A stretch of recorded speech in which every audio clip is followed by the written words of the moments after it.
Hello guys, welcome back to our channel. ఈరోజు మరొక special రెసిపీతో మేము ముందుకు వచ్చేసాం. అదేంటో కాదండి, చింతపండు పులిహోర. దానికి ముందుగా ప్యానంలో ఒక 5 to 6 టేబుల్ స్పూన్ ఆయిల్ వేసుకొని దాంట్లోని వేరుశనగుళ్ళు, పచ్చిశనగపప్పు వేసుకొని అల్లం ముక్కలు కూడా వేసుకొని బాగా ఫ్రై అవ్వనివ్వండి. ఎందుకంటే అవి తొందరగా అయితేనే మొత్తానికి టేస్ట్ వస్తుంది. సో ఈ వీడియోలో చూపిస్తున్న పోపు కూడా వేసుకొని 2 ఎండుమిర్చి, కరివేపాకు ఇవన్నీ వేసుకొని బాగా ఫ్రై అవ్వనివ్వాలన్నమాట.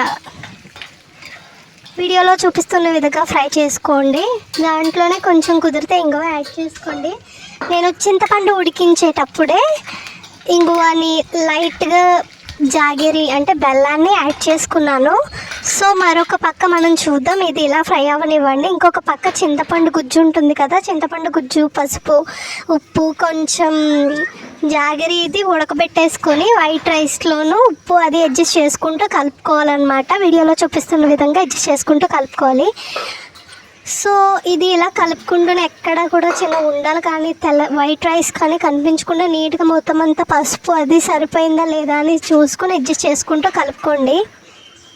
సో ఇలా కలుపుకున్నాక ఆ తాలింపు ఫ్రై అయిందో లేదో కూడా మధ్యలో చెక్ చేసుకుంటూ ఉండాలి.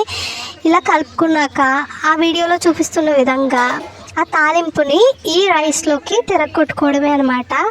చూడండి, చక్కగా ఫ్రై అయిపోయింది. సో ఈ తాలింపుని ఇందులో కప్పెట్టుకొని లైట్గా అలా కలుపుతూ స్లోగా కలుపుతూ చూడండి. మీకు పులుపు అనేది సరిపోకపోతే నిమ్మకాయ కూడా స్క్వీజ్ చేసుకోవచ్చు. పులిహోర రెడీ.